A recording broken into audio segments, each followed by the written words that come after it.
Thank everyone for coming out tonight. My name is Baylor Myers, and I'm the new field coordinator with Americans for Prosperity Ohio in this area. I grew up here in Columbus. My dad runs a small business on Main Street. His father founded that business out of his basement in 1947. Over the past few years, my family, like so many others in Ohio, has struggled in these difficult economic times, and I'm here with AFP Ohio because I believe we deserve better. Americans for Prosperity Ohio stands for lower taxes, less government, and fewer regulations. We believe that too many Ohioans are overtaxed, overlooked, and underappreciated, and we're trying to change that through the promotion of economic liberty and freedom. This evening, it's my pleasure to introduce someone who shares many of our values. Representative Andrew Brenner is currently in his second term at the State House. Representative Brenner sits on the Education Committee, as well as many others. He is a 1993 graduate of The Ohio State University, where he studied economics and marketing. Prior to public service, he was an entrepreneur in the real estate industry. Then he served as a Delaware County recorder. Without further ado, I give you Representative Andrew Brenner.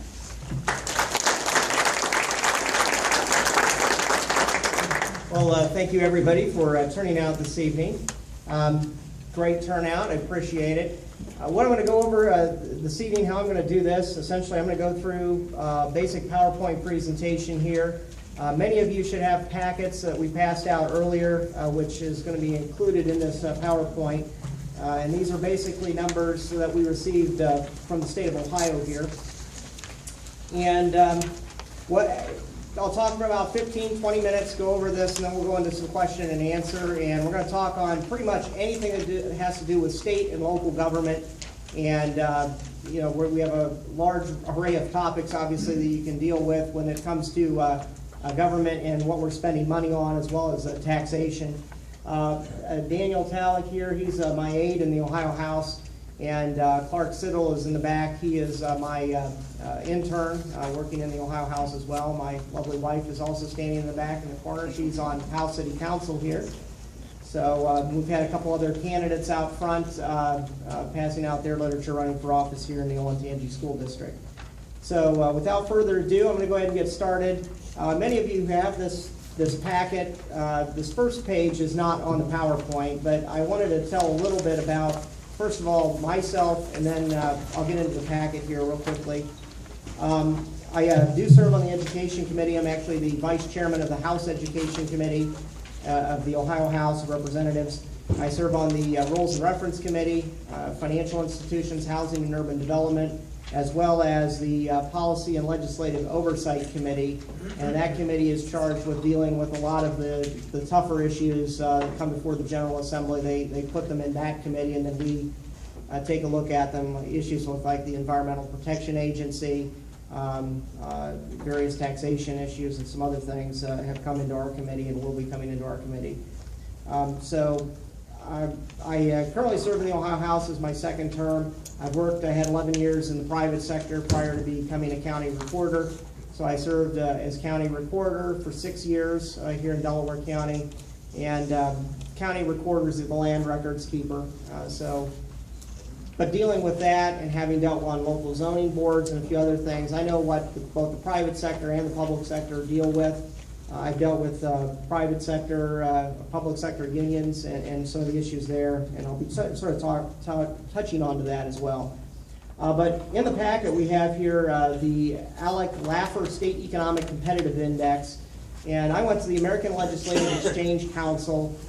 For those of you that don't know, some people think that from the left, I'm a Republican, but I actually work well with many of my colleagues who are on the other side of the aisle. Many people think that that's some evil organization or something. It's not. It's just another legislative type of body where legislators and private sector people can go and work on ideas for public policy, probably from a conservative freedom standpoint, which means less government versus more government. And they have an annual index that Art Laffer, the economist who came up with the Laffer curve, where they rank all the states, and they came out with their most recent book, where Ohio on economic performance rank is currently ranked 49 out of 50 states. And the economic outlook rank, though, has improved dramatically over the past 4 years, 5 years. We were 47th in 2008. This year, we're now 26th. And we went from 37th in 2012 to 26th now. And that's primarily because of a lot of the tax reform policies and a lot of the policy changes that have occurred in the Ohio House General Assembly that Governor Kasich has promoted. But as you can see from here, though, we're still lagging the rest of the United States, and we need to do things to continue to improve that. So we're going to go ahead and get started on the PowerPoint. The very first slide that I have up here is state and federal general revenue fund spending by category for the fiscal year 2013. These numbers were used for creating the new budget. For those that don't know, Ohio has a biennial budget. We approve it in the year which we're elected, or the year after we're elected. So I was elected in 2012. We approved the budget. The budget takes effect July 1st, so we're now in the new budget cycle. And this primarily shows the subsidies, shared revenues. The bulk of the state budget, and it's for those that can't read, it's $27.4 billion, and this is just general. This doesn't count special funds and other funds that may be there. Almost all of it is shared and moved to the local level. So the state doesn't spend it on like the Attorney General's office and so forth. This money goes down to your counties, your townships, and so forth. And that's just basically what that shows is where everything else goes. The payroll, that's 6.5%, that would be state employees and other operating. So if you could go to the next slide. The next one is the one that you can really take a look at that shows the federal, state and federal general fund spending by category. And K through 12 makes up a large percentage of the budget, and as you can see, you're looking at the actual and then appropriations for the two fiscal years. So 2012 are actual, 2013 are actual expenditures, then 2014 and 2015 are the appropriations that were placed in there. And if you'll note, corrections is pretty flat, general government in general is pretty flat, higher ed's pretty flat, and education has seen a boost in the most recent period. If you note human services, that would be Medicaid, and that has seen a large increase, and primarily that increase is due to the fact of the Affordable Care Act. And this has nothing to do with expansion. This has to do with the fact that they believe, and the governor and some of the statistics out there indicate, that there are at least 200 to 300, possibly 500,000 additional Ohioans who are already eligible for Medicaid who haven't collected it or gone on it. So when you have all these people going out, the navigators going out to sign people up for health insurance, they're going to say, oh, you're eligible for Medicaid, go to the state of Ohio and sign up. Well, that's what they're going to do. So you're seeing the largest increase in our budget is in that area. And that's just including the people that are currently eligible for Medicaid. This is not even the expansion side. So let's go to the next slide there. And if we need to, we can go back to these slides later when I'm done. This is basically the same thing. It's showing additional ones there. Go to the next slide. This is the program category shares of it, appropriations of fiscal year 2014 and 2015. This is the biennial budget, so this is over a 2-year period. And it shows where the source of the funding is on the one side, and it shows a lot of the money is pass-through money from the federal government coming to the state level. So we're spending this money. As you can see, human services, which would be job and family services, Medicaid, that's making up a large percentage of the state budget. It looks like a little over half. And this is before any discussion of expansion comes into play. Then you're taking a look at education, makes up 27%. So when you're looking and discussing the fact that many of your local property taxes are high, we're also a large percentage of our state budget goes to that. Corrections and higher ed make up a smaller percentage, and then the general government spending is listed there as well. Go ahead and go to the next one. This particular slide shows local government and public library fund spending. So there's money that's the public library fund spending is a small amount of this. But this shows what's happened over the last couple of decades, going back to 1975. As you can see, it has gone up recently because of the recession, that those dollars have fallen. And in the last General Assembly, which I served, we cut $8 billion, but a large percentage of that went to these areas. So as you can see, we saw fiscal year 2013, it fell, and it is recovering a little bit there. If you want to go to the next slide. Next slide is state source, general revenue, lottery profits, local government, and public library fund spending. And as you can see, other than the recession, it has essentially been a line going basically straight up each year. We've gone from in 1975 about $2.5 billion to we're approaching $25 billion in expenditures here in fiscal year 2015 that's coming up. The next slide. Go to the next one. Is that it? I have in your packet here, there's a couple other things, and we'll go through it for those that haven't seen. Those are the slides that I have up here. We have per capita spending by county, and what you're taking a look at, it would be this one here. And this particular item shows how much is spent of state spending per capita in each of these counties. And as you can see, the county we're in, Delaware County here, even Union, Licking, they're called collar counties when it comes to politics, but they're also the same way because the per capita spending of dollars dispersed to those counties is a fraction of pretty much southeastern Ohio and Cuyahoga and Franklin County. Their spending is closer to $5,000 per capita versus $1,000 to $2,000 in a couple of our counties. And I included in this packet Richland County and Delaware County, and those would be the following couple of pages. And if you need these, we can email these. So if you've signed up, we can also send out an email of these documents and links. But I compared it to Richland County because Richland County in 2000 had a population that was closer to 140,000 plus people, whereas Delaware County had 109,000 people. And as you can see, the per capita income in Richland County is significantly lower than Delaware County. They have $29,356 in 2010 versus per capita income in Delaware County of $53,546. Our populations have not only flipped, but Delaware County now has 174,000 residents plus. In fact, I think it's closing in on 180,000. Richland County's has shrunk to 124,000. But if you take a look at the spending, which is on the back of this, which is, I believe, page 7, we're spending between subsidies of state dollars, capital dollars, $318 million in Richland County, whereas in Delaware County here, we're spending $178 million. So and a large chunk of that has to do with poverty. There is obviously in Richland County, there's a correctional facility there, which would probably slightly increase that, but not to the extent that you're seeing there. Yeah, let's go to those slides that we are now. So we're going to this slide, which is local government expenditures from 1992 to 2011. Those numbers, as you can see, it's basically been a line that's been going up as well. We were around $20 billion there, and it is closing in on $55 billion today. So we've gone from roughly $22 billion to roughly $55 billion since 1992.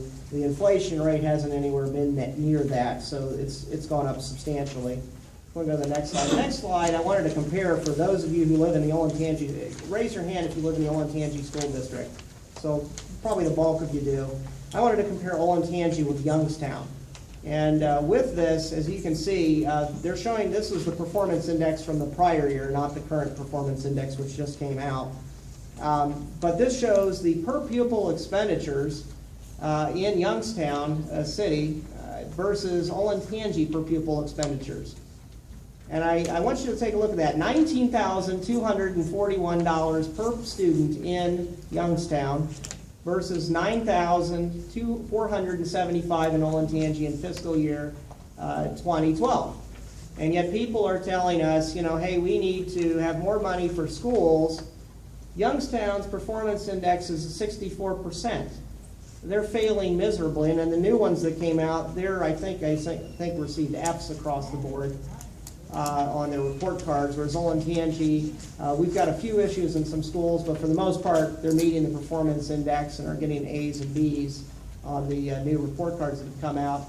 The other thing about this graph shows where the state, local, and federal dollars are coming from. And as you can see, in Olentangy, almost all of the money, a large percentage of the dollars are coming right here in Olentangy. So we're paying for it. We're not only paying for this, but we're also paying for Youngstown. So you've got very little incentive for these school districts to modernize their schools, cut the waste and overhead, and reduce the cost. And the reason that has occurred is because we've got guaranteed funding levels. And guaranteed funding levels are essentially a point where if your school district lost pupils over a period of years, like Youngstown, like Cuyahoga County, and specifically Cleveland City Schools, you're guaranteed the same funding that you had before, but we've also given them increases. So marginally speaking, for every student that they lose, they keep those dollars. We haven't cut them. Well, we'll be getting into that in a second. I've got a couple bills that are going to try to address that. Your numbers on the sheet doesn't match that. Oh, okay, well, This slide that you were. oh, that slide, yeah, we've got two slides here, 1 and 2, so. That's per pupil expenditures in 2012 versus the other one, so. Okay, well, I've got a couple different slides here, which should be in that, but anyway, the point is, we're looking at around, in this slide, it's $16,910 versus $9,599. This breaks it down a little more as to what the expenditures are. They may be off a little bit due to some federal dollars and some other minor changes in there, and maybe the fiscal year of where I got the different slide too, I don't know. But these came actually from the Ohio Department of Education, which is a mess in and of itself. So that may be part of the other reason too. But the point here is that we're receiving far better results in Olentangy. And yes, you've got poverty issues in Youngstown, but the dollars clearly are not adding up to an improved performance in the school. So if you want to go to the next slide, this is the operating budget by category, and we're comparing Youngstown versus Olentangy there as well, and that shows salaries, benefits, and other. And as you can see, a large percentage are purchased services in Youngstown. So whereas Olentangy, it's a fraction of it. Part of the purchased services are probably such things as breakfast and other meals and so forth for the kids, and other things that are needed for the kids because they're in poverty and the parents have pretty much walked away. And if you want to go to the last slide, that's it. I have also attached to the back historical general revenue. This shows where a lot of the taxes are coming from, and the various types of taxes that we have. And we have personal income tax, sales tax, corporate franchise tax, commercial activity tax. Now the corporate franchise tax has been phased out, but we've replaced it with the commercial activity tax. We've got a cigarette excise tax, an alcohol excise tax. We had an estate tax, which we eliminated in the prior General Assembly. And federal grants come in, and then licenses and fees make up the rest. So as you can see from that, those are the numbers as to where they've gone over the last, since 1975. These came from all of the, our Legislative Service Commission, which is the arm of the legislature, which does our analysis and so forth.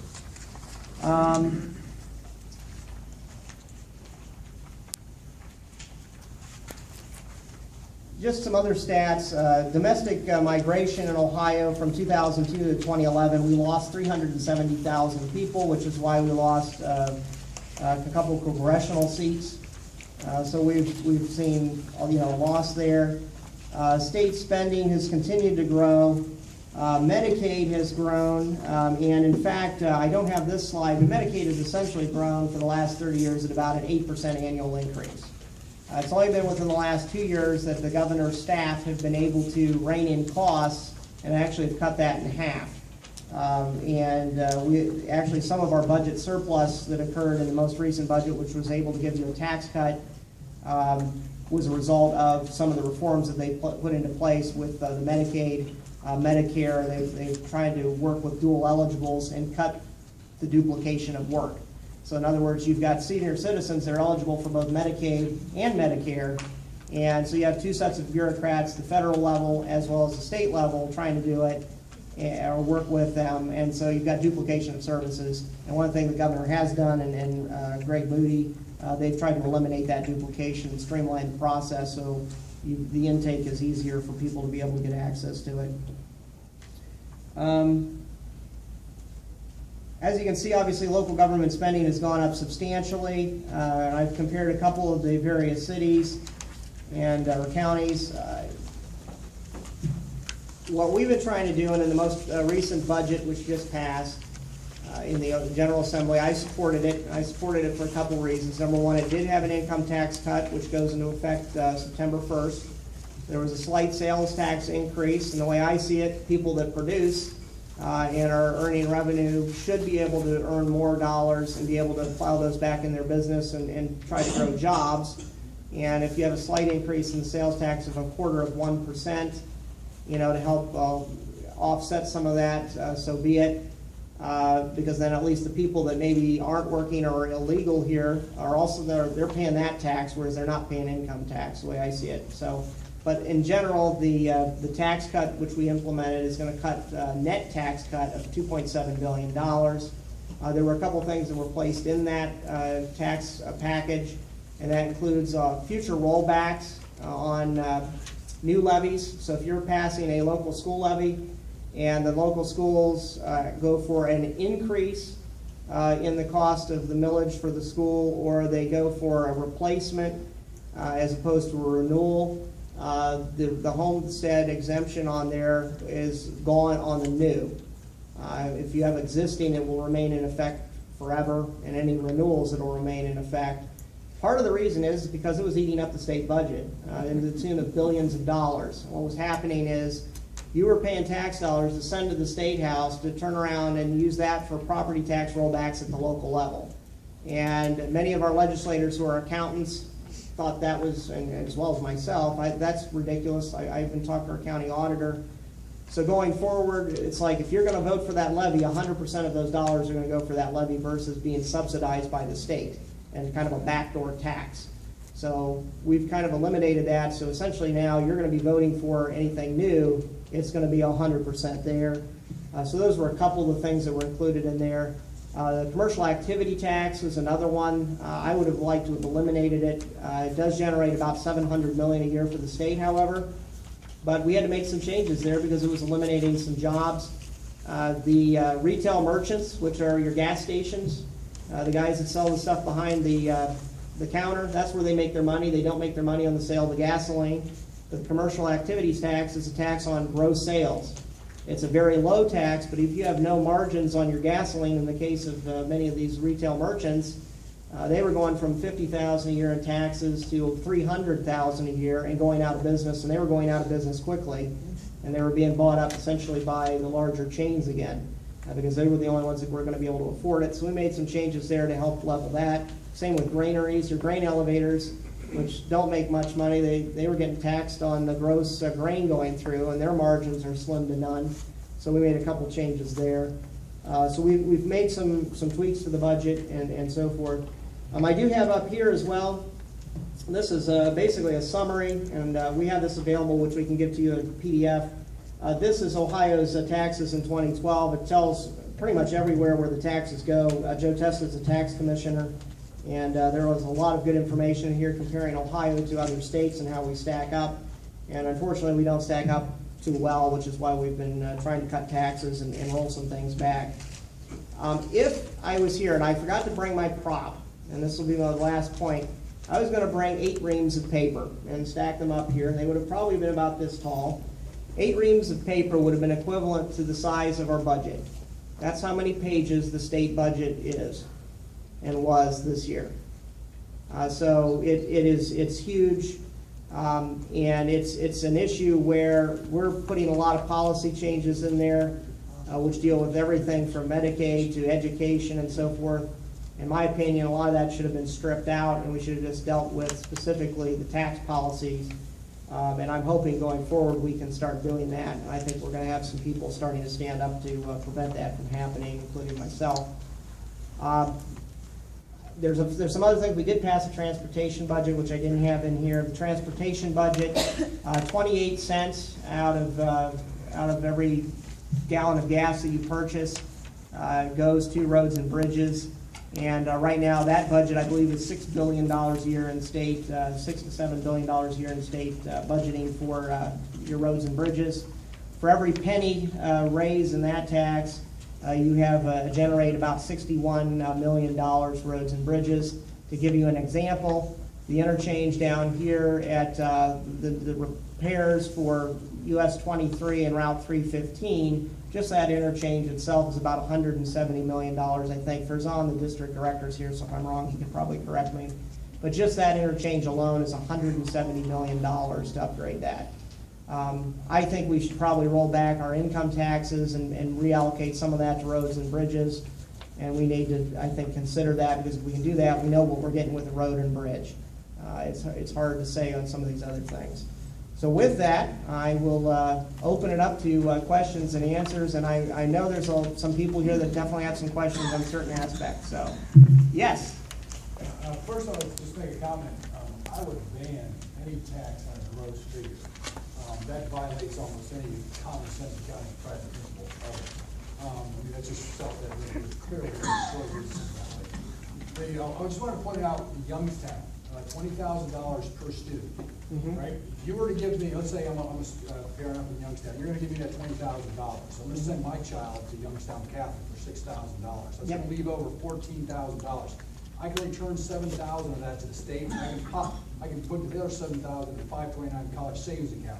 Those kind of those kind of figures, you can not only pay for your primary school, that's a better quality school, you can also pay for the child's college education and get a tax break at both the state and local level. So I would really encourage figuring out a statewide voucher program to put the power back in the hands of the parent, and not only that pays for the primary education, but also pays for college education, because they need to inject some competition there if they can get away with that kind of nonsense. I'm in complete agreement with that. In fact, I've got House Bill 228 that kind of addresses that. It starts going in that direction. One of the things I'm trying to do with that, I've got several education bills, as I'm on the Education Committee as Vice Chair, and so that's one of the areas that I've been working on.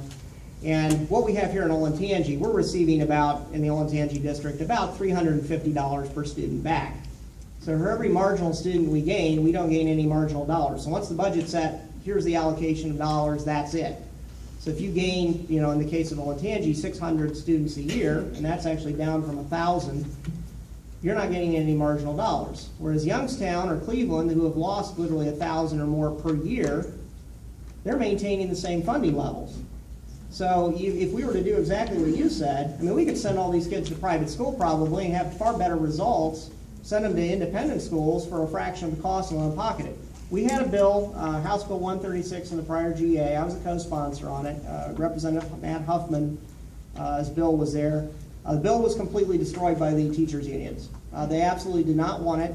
And if you're a teacher out there, I love teachers. I think you do a great job.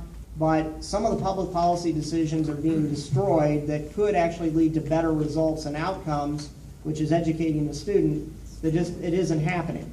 And so what's happening here is Olentangy, we're subsidizing the Youngstowns. And our tax dollars, our income taxes are going to the state, and we're reallocating them to Youngstown to get results of 64%. In the case, I think, of Cleveland and Cuyahoga County, we were looking at 50% dropout rates in some of the schools. I visited a school down in Cincinnati that 4 years ago had a dropout rate. I think it was pretty much every student in that particular school was dropping out before the 10th grade. It was that bad. We've implemented some changes in there, and I'm actually working with a Democrat representative from the other side, Denise Driehaus, on a bill that might help address some of that. And it's actually working. They've implemented some things down in Cincinnati that have improved that. But this is a reallocation of resources, and we're sending good dollars after bad results. And what's happened is Columbus, for instance, isn't making the decision to cut the administrators in the school buildings. Same with Cuyahoga County and in Cleveland specifically. They're not making the tough decisions because the dollars keep flowing in to subsidize bad results. So until we do that, my thought is, okay, let's say if you have a growing school district, you start marginally receiving more dollars. If you have a declining district, you start receiving fewer dollars per student, and we start cutting it. And how you do that is you guarantee the dollars to the student, not to the school. You do that, you're gonna see you'll see the local taxes in Olentangy, suddenly, we'll have plenty of money, and we won't need to go to the ballot. Whereas in Cleveland, they're gonna have to make decisions, we're gonna have to shut down buildings. I'm actually a Buckeye Valley alum, and Buckeye Valley over the last couple of years has had to cut, and they've eliminated buildings over the last 20 years, 3 buildings actually, or a couple buildings, and we're talking about a 3rd building. They've made tough decisions because they do not receive the kind of subsidies that the urban schools receive. And in fact, Olentangy is a bigger school system by population than Dayton schools now. So when they talk about the big 8, it's no longer all the urban schools. Olentangy is now in the top 8. So Dayton actually is heavily subsidized as well. So that's another one where we need to take a look at it. But no, I'm in agreement. The problem is we need to get people on both sides to push this. Representative Bill Patman is a good man. He represents Central Cleveland. He actually has been a co-sponsor of one of my bills, joint sponsor on a tax credit bill where we're trying to foster more competition in schools and have the kids be able to go to alternative schools. You do that, you're going to improve the quality of results. So, next question. Yes? Mr. Brenner, I'd like to ask you, you've been in office 2 years, what have you done to reduce the property taxes in the state of Ohio since the Ohio Supreme Court has ruled 4 times in the past 16 years that it's unconstitutional? So we have 614 school districts that are operating financially illegal. Now, if I run a stop sign and a cop is nearby, I get a ticket. What are you doing as our representative to reduce and eliminate property taxes in the state of Ohio because it's a mandate from the Ohio Supreme Court? Are you people bumming your nose at the Ohio Supreme Court, or do you don't even care? Now, in my personal case, 2011, thanks to our Governor John Casey, he had hit the farmer so hard in reappraisal. My reappraisal on 105 acres farm went up almost $2,000 a year with no improvements. No improvements. $2,000, and you put in here in your paper that we have lowered taxes. That's a lie. Now, if you are referring to we as us, it's a lie. If you're referring to the state, it might be another deal. I'm referring to the overall. Please answer my question. From my standpoint, I've actually introduced bills to do just that. I actually introduced a budget amendment, which didn't get in, that would have actually reallocated it. And what I was looking to do, the budget amendment was the following. It deals with schools. The budget amendment would have wiped out the entire education system as we knew it. It would have had the money centralized, so you would eliminate all local levies. You would split the money, probably make it a third income, a third sales, and a third property. So your property would go. You then are able to hit people that have income. You would then be able to hit people that don't pay income taxes but buy sales stuff. And you would lower the property taxes substantially. And you would centralize the tax collection, have the money follow the student on an equal basis. You would eliminate this problem. Your taxes would go down substantially.